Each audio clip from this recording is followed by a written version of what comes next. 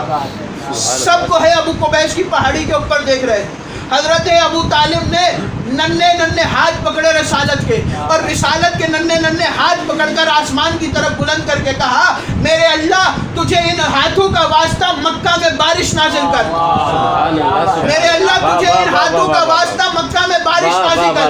جیسے ہی حضرت ابو طالب نے دعا مانگ کر رسول خدا کے ہاتھ نیچے کیے، مکہ میں بارش نازل ہوئی، ادھر بارش نازل ہوئی، ادھر خدا کی آواز آئی، اے محمد حل جزاء احسان و الا الاحسان، ہم احسان کا بدلہ احسان سے دیتے ہیں۔ کہا میرے اللہ کیسے احسان کی بات کر رہا ہے؟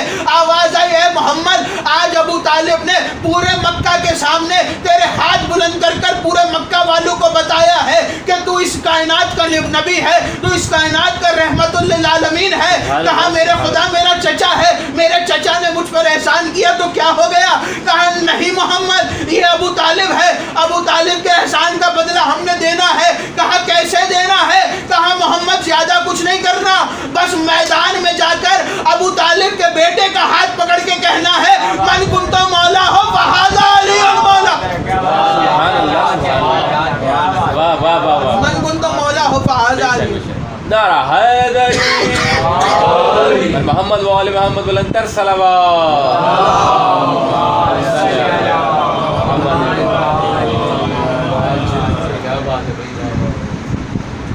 ابو طالب کے بیٹے کا ہاتھ پکڑ کے کہنا، اور دنیا کہتی ہے کہ معاذ اللہ ثم معاذ اللہ حضرت ابو طالب نے کلمہ نہیں پڑھا۔ جملہ آپ کے حوالے کروں، دنیا سے جب پوچھا گیا کہ یہ بتاؤ کہ ابو طالب نے کلمہ کیوں نہیں پڑھا، اس کی دلیل کیا ہے، تو کہنے لگے کہ آخری وقت میں جب رسول اللہ نے اپنے چچا سے کہا کہ چچا جان کلمہ پڑھ لیجئے، تو ابو طالب نے کہا کہ میں اپنے بابا کے دین پر موجود ہوں، میں اپنے بابا کے دین پر مرنا چاہتا ہوں۔ تو کہنے لگے معاذ اللہ ثم معاذ اللہ، عبد المطلب کا دین کفر تھا اس لیے ابو طالب کافر تھے، عبد المطلب کا دین کفر تھا اس لیے ابو طالب کافر تھے۔ جملہ آپ کے حوالے کروں، دنیا ابو طالب کے بابا کو بھی کافر کہنا چاہ رہی ہے، تو سنو اسلام میں سب سے پہلے جس نے کعبے کے 7 چکروں کا طواف نکالا ہے اس کا نام عبد المطلب ہے۔ پہلے کعبے کا طواف 100 چکر کا ہوا کرتا تھا، دور جاہلیت میں 100 چکر لگاتے تھے تو کعبے کا طواف مکمل ہوتا تھا۔ حضرت عبد المطلب نے اعلان کیا کہ طواف 7 چکروں پر مشتمل ہوگا۔ دور جاہلیت میں کعبے کے اندر برہنہ طواف ہوتا تھا۔ حضرت عبد المطلب نے سب سے پہلے اعلان کیا کہ آج کے بعد کوئی بھی کعبے کا برہنہ طواف نہیں کرے گا۔ یہ بتاؤ اگر ابو طالب کا بابا کافر تھا تو پھر اللہ نے اسلام میں عبد المطلب کی چیزوں کو کیوں رائج رکھا؟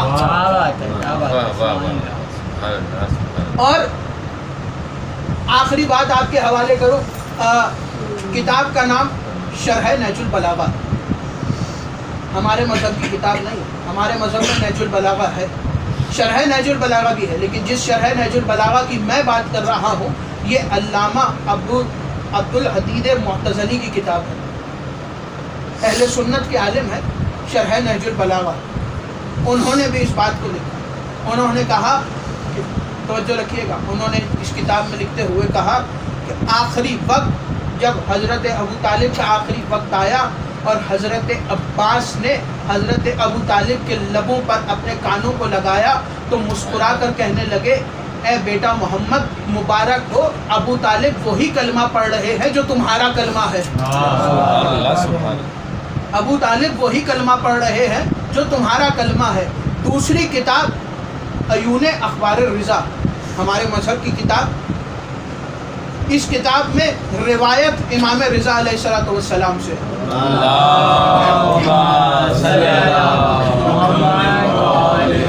امام رضا سے کسی نے پوچھا کہ مولا یہ بتائیے کہ آپ کے جد حضرت ابو طالب کا ایمان کیا تھا؟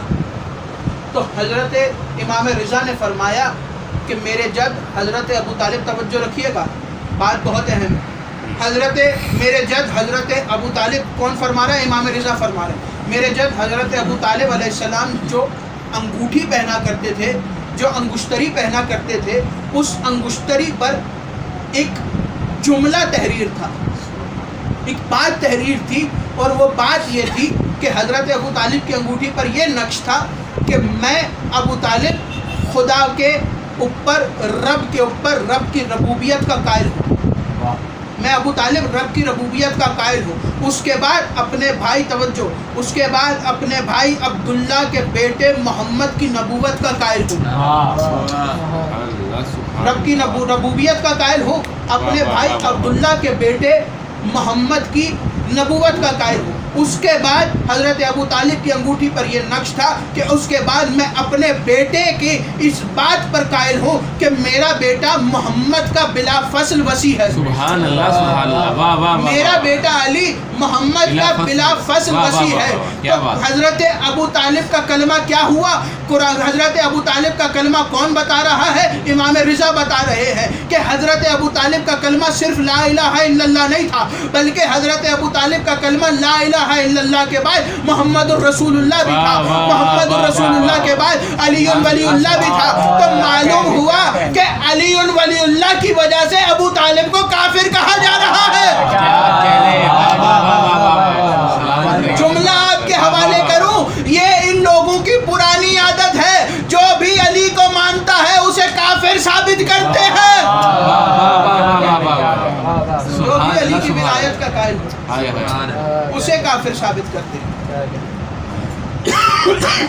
اور دنیا حضرت ابو طالب کا احسان کا بدلہ کیسے ہوتا ہے؟ رسالت کو حضرت ابو طالب نے پالا، امامت ابو طالب کی گود میں پروان چڑھی، جس کی گود میں رسالت و امامت پروان چڑھی، جس کی نسل میں امامت رکھی گئی، جس کا بیٹا امام، جس کا پوتا امام، جس کے پڑپوتے امام، جس کی ساری اولاد امام بنائی، اسی کی نواسیوں کو لوگوں نے بازاروں میں بغیر چادروں کے پھرایا۔ ہاں عزادارو، 26 ربیع الاول یتیمی کا دن ہے امیر المومنین کی۔ امیر المومنین اس روز یتیم ہوئے تھے، لیکن جملہ آپ کے حوالے کروں، جب علی یتیم ہوئے تو نہ کسی نے علی کو تماچے مارے، نہ کسی نے علی کے دروازے کو آگ لگائی، نہ کسی نے علی کے گلے میں رسی ڈالی تھی۔ لیکن جب زہرا یتیم ہوئی تو زہرا کے دروازے پر آگ لگائی گئی۔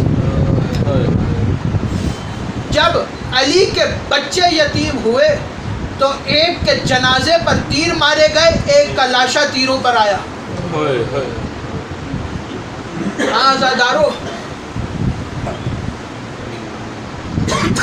18 رمضان آخری افطار اپنی بیٹی ام کلثوم کے ہاں افطار کیا.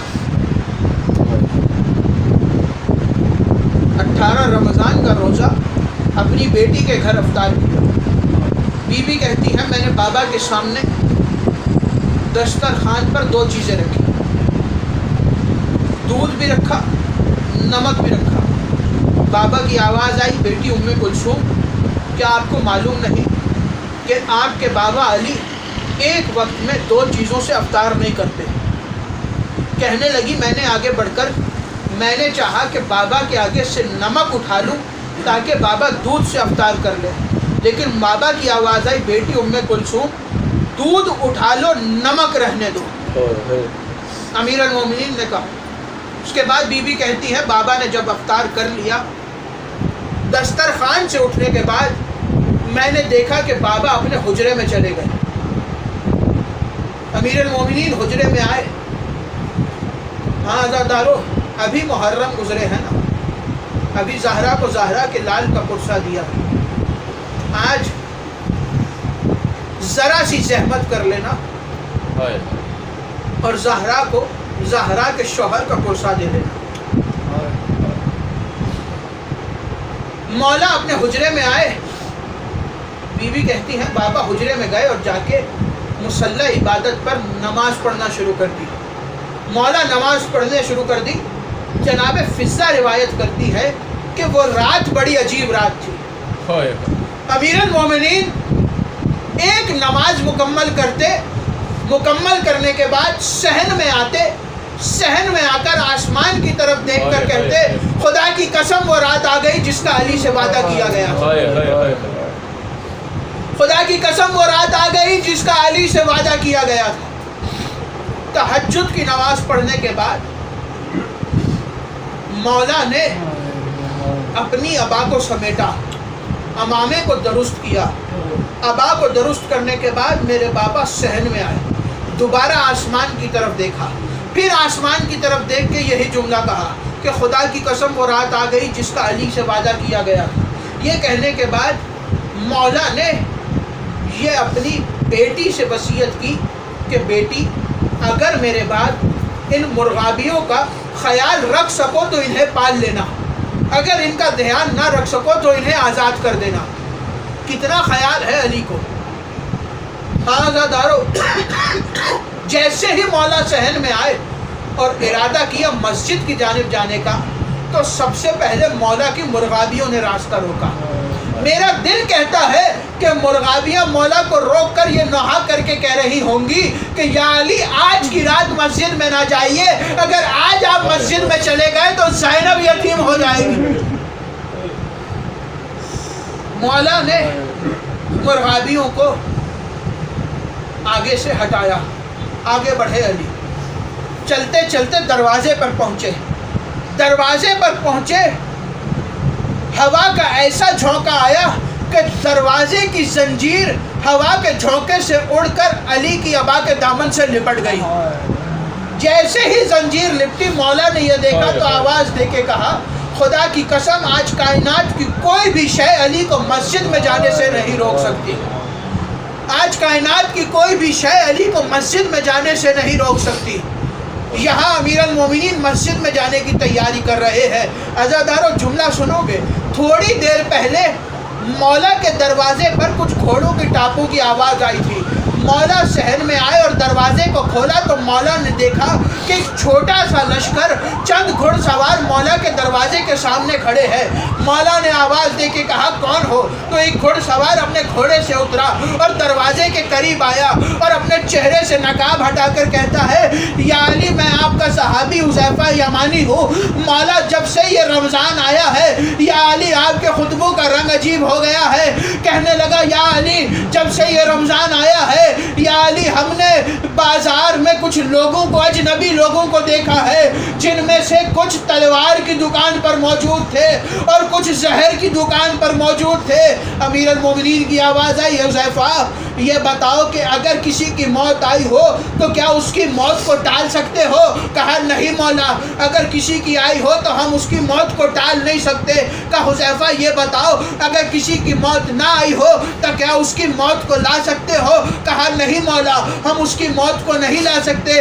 علی کی آواز آئی حذیفہ پھر میں امام بن کر حکم دیتا ہوں اپنے اپنے گھروں کو واپس لوٹ جاؤ۔ یہ کہنا تھا۔ حذیفہ کہتا ہے کہ جب مولا نے امام بن کر حکم دیا تو ہم پر واجب ہو گیا کہ ہم اپنے اپنے گھروں کو لوٹ جائیں۔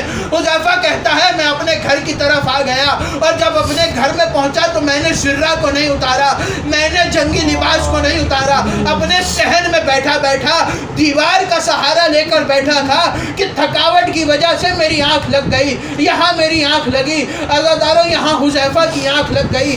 وہاں امیر المومنین اپنے گھر سے مسجد کی جانب چلے، اپنے گھر سے مسجد کی جانب چلے اور چلتے چلتے مولا مسجد میں پہنچے۔ مسجد میں پہنچنا تھا کہ مولا نے دیکھا کہ ایک شخص اوندھے منہ سو رہا ہے۔ مولا نے پیر کی ٹھوکر سے جگایا اور آواز دے کے کہا اٹھو نماز کا وقت ہے۔ یہ کہنے کے بعد علی گلدستہ آذان میں آئے۔ تاریخ میں 2 آذانیں بڑی مشکل سے سنی ہیں علی کی بیٹیوں نے۔ پہلی آذان 19 رمضان 40 ہجری کی آذان ہے، دوسری آذان 10 محرم 61 ہجری کی آذان ہے، جب علی نے ادھر اللہ اکبر کہا اور جب علی اکبر نے ادھر اللہ اکبر کہا تو جیسے ہی اللہ اکبر کی صدا بلند ہوئی علی کی بیٹیوں کے سروں سے چادریں اتر گئی۔ ہاں عزادارو، ادھر مولا نے آذان دی، آذان دینے کے بعد مولا نے نماز شروع کی۔ دوسری رکعت کے دوسرے سجدے میں ادھر ابن ملجم ملعون نے تلوار اٹھائی اور دوڑتا ہوا آیا۔ یہاں علی کا اٹھتا ہوا سر تھا، یہاں ابن ملجم کی آتی ہوئی تلوار تھی، سر پر تلوار لگی۔ عزادارو سر پر تلوار کا لگنا تھا، علی کی صدا بلند ہوئی فزت برب الکعبہ، خدا کی قسم آج علی کامیاب ہو گیا۔ یہاں مولا کے سر پر ضرب لگی۔ آخری جملہ سن لینا، وہ حذیفہ کہتا ہے کہ میری زوجہ نے مجھے جھنجھوڑ کے اٹھایا اور کہنے لگی حذیفہ جاگ، اور یہ آواز سن، یہ شور کیسا ہے؟ حذیفہ کہتا ہے جب میں جاگا تو مسجد کی طرف سے آواز آ رہی تھی قد قتل الامیر المومنین، مومنوں کا امیر مارا گیا۔